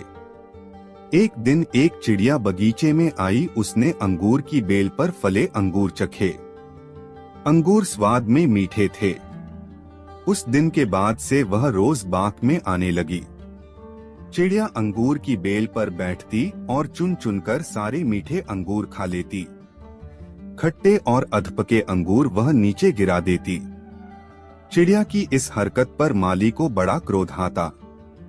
वह उसे भगाने का प्रयास करता, लेकिन सफल नहीं हो पाता। बहुत प्रयासों के बाद भी जब माली चिड़िया को भगा पाने में सफल नहीं हो पाया तो राजा के पास चला गया। उसने राजा को चिड़िया की पूरी कारस्तानी बता दी और बोला, महाराज, चिड़िया ने मुझे तंग कर दिया है। उसे काबू में करना मेरे बस के बाहर है। अब आप ही कुछ करें। राजा ने खुद ही चिड़िया से निपटने का निर्णय किया। अगले दिन वह बाग में गया और अंगूर के पेड़ की आड़ में छुपकर बैठ गया। रोज की तरह चिड़िया आई और अंगूर की बेल पर बैठकर अंगूर खाने लगी। अवसर पाकर राजा ने उसे पकड़ लिया। चिड़िया ने राजा की पकड़ से आजाद होने का बहुत प्रयास किया, किंतु सब व्यर्थ रहा। अंत में वह राजा से याचना करने लगी कि वो उसे छोड़ दें। राजा इसके लिए तैयार नहीं हुआ। तब चिड़िया बोली, राजन, यदि तुम मुझे छोड़ दोगे तो मैं तुम्हें ज्ञान की 4 बातें बताऊंगी। राजा चिड़िया पर क्रोधित था, किंतु इसके बाद भी उसने यह बात मान ली और बोला, ठीक है, पहले तुम मुझे ज्ञान की वो 4 बातें बताओ। उन्हें सुनने के बाद ही मैं तय करूंगा कि तुम्हें छोड़ना ठीक रहेगा या नहीं। चिड़िया बोली, ठीक है राजन, तो सुनो। पहली बात, कभी किसी हाथ आए शत्रु को जाने मत दो। ठीक है, और दूसरी बात, राजा बोला। दूसरी ये है कि कभी किसी असंभव बात पर यकीन मत करो, चिड़िया बोली। तीसरी बात, बीती बात पर पछतावा मत करो। और चौथी बात, राजन, चौथी बात बड़ी गहरी है। मैं तुम्हें वो बताना तो चाहती हूँ, किंतु तुमने मुझे इतनी जोर से जकड़ रखा है कि मेरा दम घुट रहा है। तुम अपनी पकड़ थोड़ी ढीली करो तो मैं तुम्हें चौथी बात बताऊं, चिड़िया बोली। राजा ने चिड़िया की बात मान ली और अपनी पकड़ ढीली कर दी। पकड़ ढीली होने पर चिड़िया राजा के हाथ से छूट गई और उड़कर पेड़ की ऊंची डाल पर बैठ गई। राजा उसे ठगा सा देखता रह गया। पेड़ की ऊंची डाल पर बैठी चिड़िया बोली, राजन, चौथी बात ये कि ज्ञान की बात सुनने भर से कुछ नहीं होता, उस पर अमल भी करना पड़ता है।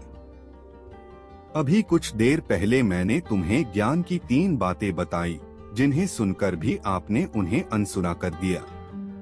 पहली बात मैंने आपसे ये कही थी कि हाथ में आए शत्रु को कभी मत छोड़ना, लेकिन आपने अपने हाथ में आए शत्रु अर्थात मुझे छोड़ दिया। दूसरी बात ये थी कि असंभव बात पर यकीन मत करें, लेकिन जब मैंने कहा कि चौथी बात बड़ी गहरी है तो आप मेरी बातों में आ गए। तीसरी बात मैंने आपको बताई थी कि बीती बात पर पछतावा न करें, और देखिए, मेरे आपके चंगुल से छूट जाने पर आप पछता रहे हैं। इतना कहकर चिड़िया वहां से उड़ गई और राजा हाथ मलता रह गया। मात्र ज्ञान अर्जित करने से कोई ज्ञानी नहीं बन जाता। ज्ञानी वो होता है जो अर्जित ज्ञान पर अमल करता है। जीवन में जो बीत गया उस पर हमारा कोई नियंत्रण नहीं, किंतु वर्तमान हमारे हाथों में है। आज का वर्तमान कल के भविष्य का निर्माण करेगा। इसलिए वर्तमान में रहकर कर्म करें और अपना भविष्य बनाएं। एक राज्य में एक पंडित जी रहा करते थे। वे अपनी बुद्धिमत्ता के लिए प्रसिद्ध थे। उनकी बुद्धिमत्ता के चर्चे दूर दूर तक हुआ करते थे। एक दिन उस राज्य के राजा ने पंडित जी को अपने दरबार में आमंत्रित किया। पंडित जी दरबार में पहुंचे। राजा ने उनसे कई विषयों पर गहन चर्चा की। चर्चा समाप्त होने के पश्चात जब पंडित जी प्रस्थान करने लगे तो राजा ने उनसे कहा, पंडित जी, आप आज्ञा दें तो मैं एक बात आपसे पूछना चाहता हूँ। पंडित ने कहा, पूछिए राजन। आप इतने बुद्धिमान हैं पंडित जी, किंतु आपका पुत्र इतना मूर्ख क्यों है? राजा ने पूछा। राजा का प्रश्न सुनकर पंडित जी को बुरा लगा। उन्होंने पूछा, आप ऐसा क्यों कह रहे हैं राजन? पंडित जी, आपके पुत्र को ये नहीं पता कि सोने और चांदी में अधिक मूल्यवान क्या है, राजा बोला। ये सुनकर सारे दरबारी हंसने लगे। सबको यूं हंसता देख पंडित जी ने स्वयं को बहुत अपमानित महसूस किया, किंतु वे बिना कुछ कहे अपने घर लौट आए। घर पहुंचने पर उनका पुत्र उनके लिए जल लेकर आया और बोला, पिताश्री, जल ग्रहण करें। उस समय भी सारे दरबारियों की हंसी पंडित जी के दिमाग में गूंज रही थी। वे अत्यंत क्रोध में थे। उन्होंने जल लेने से मना कर दिया और बोले, पुत्र, जल तो मैं तब ग्रहण करूंगा जब तुम मेरे इस प्रश्न का उत्तर दोगे। पूछिए पिताश्री, पुत्र बोला। ये बताओ कि सोने और चांदी में अधिक मूल्यवान क्या है? पंडित जी ने पूछा। सोना अधिक मूल्यवान है, पुत्र ने तपाक से उत्तर दिया। पुत्र का उत्तर सुनने के बाद पंडित जी ने पूछा, तुमने इस प्रश्न का सही उत्तर दिया है। फिर राजा तुम्हें मूर्ख क्यों कहते हैं? वे कहते हैं कि तुम्हें सोने और चांदी के मूल्य का ज्ञान नहीं है। पंडित जी की बात सुनकर पुत्र सारा माजरा समझ गया। वह उन्हें बताने लगा, पिताश्री, मैं प्रतिदिन सुबह जिस रास्ते से विद्यालय जाता हूँ, उस रास्ते के किनारे राजा अपना दरबार लगाते हैं। वहाँ ज्ञानी और बुद्धिमान लोग बैठकर विभिन्न विषयों पर चर्चा करते हैं। मुझे वहाँ से जाता हुआ देख राजा अक्सर मुझे बुलाते हैं और अपने एक हाथ में सोने और एक हाथ में चांदी का सिक्का रखकर कहते हैं कि इन दोनों में से तुम्हें जो मूल्यवान लगे वो उठा लो। मैं रोज चांदी का सिक्का उठाता हूँ। यह देख वे लोग मेरा परिहास करते हैं और मुझ पर हंसते हैं। मैं चुपचाप वहाँ से चला जाता हूँ। पूरी बात सुनकर पंडित जी ने कहा, पुत्र, जब तुम्हें ज्ञात है कि सोने और चांदी में से अधिक मूल्यवान सोना है, तो सोने का सिक्का उठाकर ले आया करो। क्यों स्वयं को उनकी दृष्टि में मूर्ख साबित करते हो? तुम्हारे कारण मुझे भी अपमानित होना पड़ता है।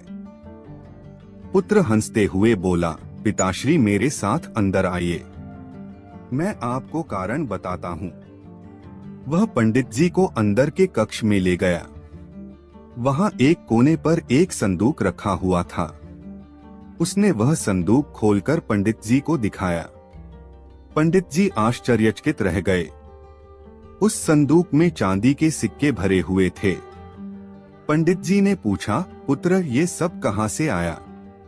पुत्र ने उत्तर दिया, पिताश्री, राजा के लिए मुझे रोकना और हाथ में सोने और चांदी का सिक्का लेकर वह प्रश्न पूछना एक खेल बन गया है। अक्सर वे यह खेल मेरे साथ खेला करते हैं और मैं चांदी का सिक्का लेकर आ जाता हूँ। उन्हीं चांदी के सिक्कों से यह संदूक भर गया है। जिस दिन मैंने सोने का सिक्का उठा लिया, उस दिन ये खेल बंद हो जाएगा। इसलिए मैं कभी सोने का सिक्का नहीं उठाता। पंडित जी को पुत्र की बात समझ तो आ गई, किंतु वे पूरी दुनिया को ये बताना चाहते थे कि उनका पुत्र मूर्ख नहीं है। इसलिए उसे लेकर वे राजा के दरबार चले गए। वह पुत्र ने राजा को सारी बात बता दी कि वो जानते हुए भी चांदी का सिक्का ही क्यों उठाता है। पूरी बात जानकर राजा बड़ा प्रसन्न हुआ। उसने सोने के सिक्कों से भरा संदूक मंगवाया और उसे पंडित जी के पुत्र को देते हुए बोला, असली विद्वान तो तुम निकले। कभी भी अपने सामर्थ्य का दिखावा मत करो, कर्म करते चले जाओ। जब वक्त आएगा तो पूरी दुनिया को पता चल जाएगा कि आप कितने सामर्थ्यवान हैं। उस दिन आप सोने की तरह चमकोगे और पूरी दुनिया आपका सम्मान करेगी। एक समय की बात है, एक गांव में सोनू नाम का एक छोटा सा लड़का रहता था। उसे घूमने फिरने का और नई चीजें जानने का बड़ा शौक था।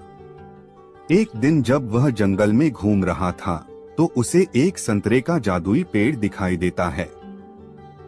वह पेड़ बाकी पेड़ों से बिल्कुल अलग दिख रहा था। जब सोनू एक संतरे को चखता है तो उसे अपने अंदर भरपूर ऊर्जा महसूस होती है और उसका दिमाग पहले से बहुत तेज हो जाता है। सोनू उस जादुई संतरे का इस्तेमाल अपने खुद के फायदे के लिए करने लगा।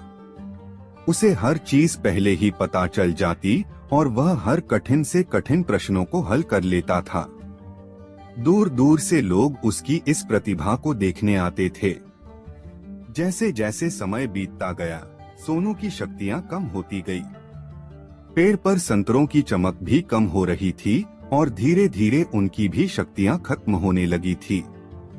जल्दी ही सोनू को यह एहसास होता है कि वह अपनी खुद की प्रतिभा को नजरअंदाज करते हुए जादुई संतरे की शक्ति पर बहुत ज्यादा निर्भर हो गया है। सोनू को अपनी गलतियों का एहसास होता है और वह जादुई संतरे के पेड़ के पास वापस जाता है। वह अपने लालची स्वभाव के लिए माफी मांगता है और वादा करता है कि अपनी काबिलियत का उपयोग वह अच्छे कामों के लिए करेगा। फिर अचानक से पेड़ के बचे हुए संतरों में वापस चमक आ जाती है।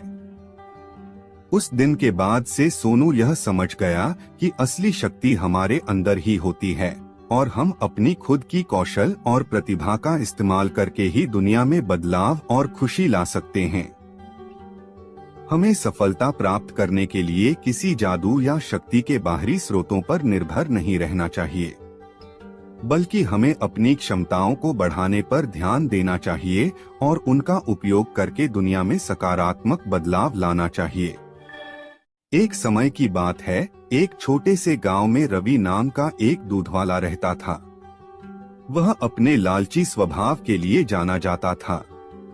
उसके पास एक गाय थी जो पूरे गांव में सबसे स्वादिष्ट और अधिक मात्रा में दूध देती थी।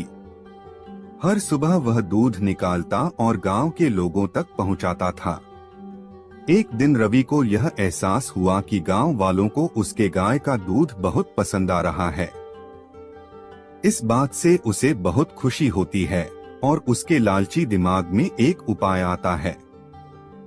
वह सोचता है कि अगर मैं दूध में पानी मिला दूं तो मैं अपना मुनाफा बढ़ा सकता हूं और किसी को पता भी नहीं चलेगा। उस दिन के बाद से रवि गांव वालों को दूध पहुंचाने से पहले उसमें पानी मिला देता था।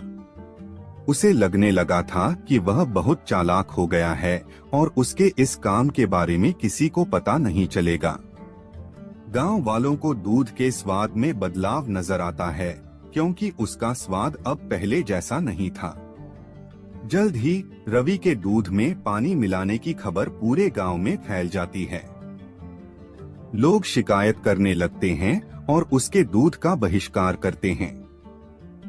लोगों को बहुत गुस्सा आता है, क्योंकि उन्हें लगता है कि उन्होंने जिस पर भरोसा किया उसी ने उनके साथ धोखा किया है। रवि के गलत काम की वजह से उसका धंधा नीचे गिरने लगता है। उसे अपनी गलती का एहसास होता है, लेकिन अब बहुत देर हो चुकी थी। उसकी गांव वालों की नजर में जो इज्जत थी वह खत्म हो चुकी थी। गांव वाले अब उस पर भरोसा नहीं कर सकते थे और उसका दूध लेने से मना करने लगे। अपने किए पर शर्मिंदा होकर रवि ने फैसला किया कि वह अपने काम करने का तरीका बदलेगा। उसने कसम खा ली कि वह एक ईमानदार व्यापारी बनेगा और गांव वालों का भरोसा वापस जीतेगा। रवि ने फिर से गांव वालों को शुद्ध और बिना मिलावट का दूध देना शुरू कर दिया। धीरे धीरे गांव वालों को रवि के काम करने के तरीके में बदलाव नजर आया और उसकी तारीफ करने लगे। उन्होंने उसे माफ कर दिया और फिर से उससे दूध लेना शुरू कर दिया। रवि ने ईमानदारी के महत्व और लालच के परिणामों के बारे में एक जरूरी सबक सीखा। उस दिन के बाद से रवि एक ईमानदार दूधवाले के नाम से जाना जाने लगा। उसे उसकी खोई हुई इज्जत और गांव वालों का भरोसा वापस मिल गया। उसका धंधा फिर से चलने लगा। उसे समझ आ गया कि असली सफलता ईमानदार होने और ईमानदारी से दूसरों की सेवा करने से आती है। लालच से अस्थायी लाभ हो सकता है, लेकिन यह अंततः भरोसे को खत्म कर देता है। हालांकि ईमानदारी और निष्ठा लंबे समय तक चलने वाली सफलता और सम्मान की कुंजी है। एक बार एक बहुत बड़ा बिजनेसमैन एक छोटे से गांव में जाना चाहता था। उसका मकसद होता है उस गांव में एक बड़ी सी फैक्ट्री लगाना।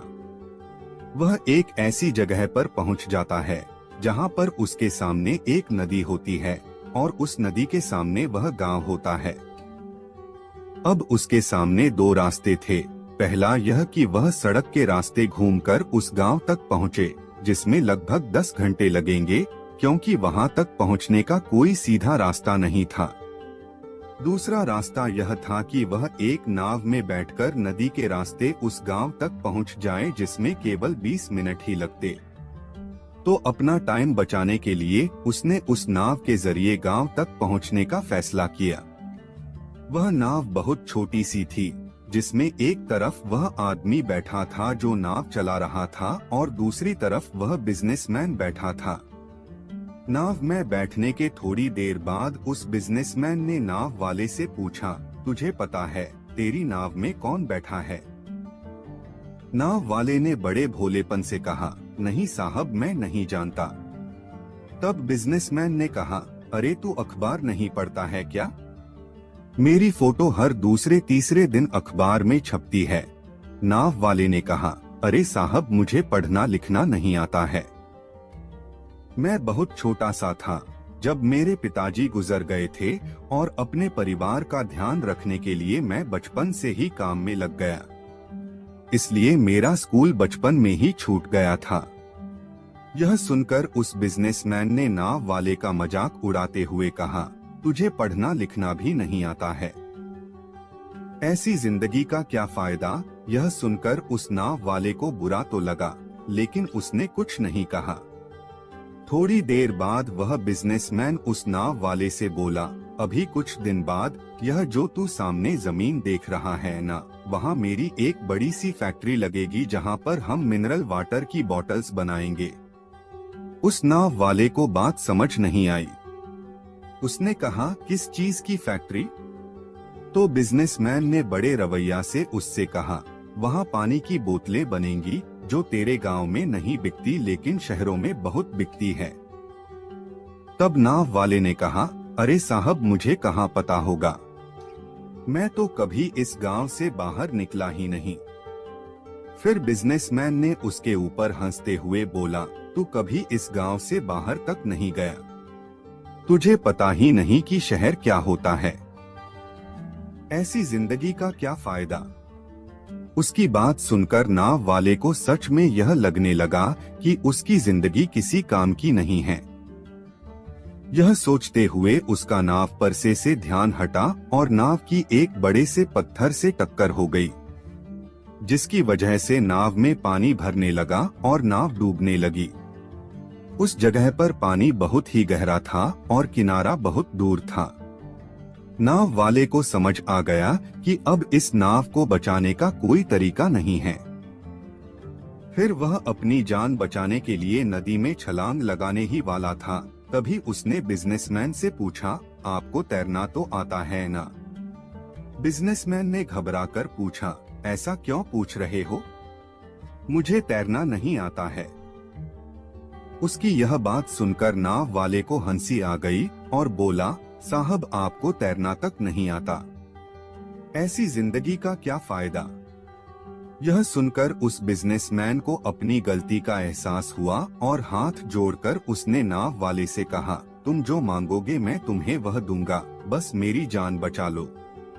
उस नाव वाले ने कहा, अरे साहब, घबराओ नहीं, मुझे सिर्फ तैरना ही नहीं आता है बल्कि डूबते हुए लोगों को बचाना भी आता है।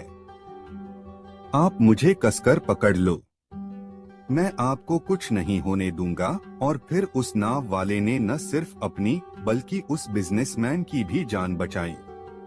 तो हमें इस कहानी से एक बहुत बड़ी सीख मिलती है कि जिंदगी में कभी किसी का मजाक नहीं उड़ानी चाहिए या अपने से कम नहीं समझना चाहिए, क्योंकि हमें नहीं पता कि कब, कहां और कैसे किसकी जरूरत पड़ जाए। एक बार एक छोटी सी बच्ची हाथ में मिट्टी की गुल्लक लिए भागती हुई एक दवाई की दुकान पर गई। वह काफी देर तक वहां पर खड़ी रही, लेकिन दुकानदार का ध्यान उस पर नहीं गया क्योंकि वहां पर काफी भीड़ थी। उसने दुकानदार को कई बार बुलाया, लेकिन दुकानदार का ध्यान उस पर नहीं गया क्योंकि वहां पर भीड़ बहुत थी। फिर उस बच्ची को गुस्सा आया और अपने मिट्टी की गुल्लक को वहीं काउंटर पर जोर से रख दिया। इसके बाद दुकानदार और वहां पर खड़े सभी लोग उस बच्ची की तरफ देखने लगे। दुकानदार ने उस बच्ची से पूछा, बेटे आपको क्या चाहिए? तो वह बड़े ही भोलेपन से बोली, मुझे एक चमत्कार चाहिए। यह सुनकर दुकानदार को कुछ समझ में नहीं आया और न ही वहां पर खड़े लोगों को कुछ समझ में आया। सभी उसकी तरफ देखने लगे। फिर दुकानदार ने उससे कहा कि बेटे चमत्कार तो यहाँ पर नहीं मिलता है। तो बच्ची को लगा कि वह उसे झूठ बोल रहा है। उसने कहा कि मेरे गुल्लक में बहुत पैसे हैं, बताओ आपको कितने पैसे चाहिए, मैं आज यहाँ से चमत्कार लेकर ही जाऊंगी। तभी काउंटर पर खड़े एक आदमी ने उससे पूछा कि बेटी क्यों चाहिए तुमको चमत्कार? तब उस बच्ची ने अपनी कहानी बताई, अभी कुछ दिन पहले मेरे भाई के सर में बहुत तेज दर्द हुआ। मेरे पापा मम्मी उसको हॉस्पिटल ले गए। उसके बाद कई दिन तक मेरा भाई घर नहीं आया। मैंने बहुत बार अपने पापा से पूछा, लेकिन उन्होंने मुझे कुछ नहीं बताया। वो बार बार यही बोलते रहे कि वह कल आ जाएगा, लेकिन वह अभी तक घर नहीं आया है। तभी मैंने देखा कि मम्मी रो रही थी और पापा उनसे कह रहे थे कि हमारे बेटे के इलाज और दवाइयों के लिए जितने पैसे चाहिए उतने पैसे मेरे पास नहीं हैं। अब उसको कोई चमत्कार ही बचा सकता है।